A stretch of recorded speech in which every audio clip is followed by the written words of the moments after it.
Новиковна, и я учусь в школе по имени Шанов, номер 51 класс.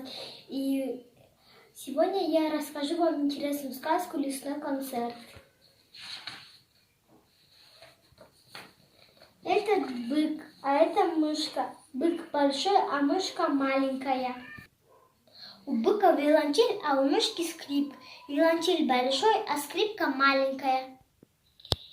Это тигр и зайчик. У тигра длинный хвост, а у зайчика короткий хвост. Это тигр и зайчик. У тигра свирлет, а у зайчика свирель. Свирлет длинный, а свирель короткая. Это бегемот, а это ящерица. Бегемот тяжелый, а ящерица легкая. У него барабан большой, а у ящерицы маленький барабан. У бегемота тяжелый барабан, а у ящерицы легкий барабан. Это утка, а это кенгуру. Кенгуру мало, а у уток много. У уток Константин, а у кенгуру тарелки. Станций много, а тарелок мало.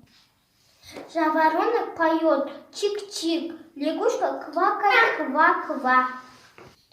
На луне танцует медленно черепах, а на узком быстро танцует бурундук. Бам-бам-бам! Какой веселый концерт! Собрались все животные в концерте. Это бык, а это мышка. У быка большая корзинка, а у мышки маленькая корзинка. Это тигр и зайчик сделали свирель. У кого свирель длинный? У тигра.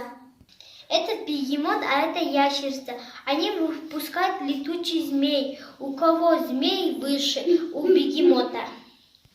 Спасибо за просмотр. С вами была Эркибая Хаджи.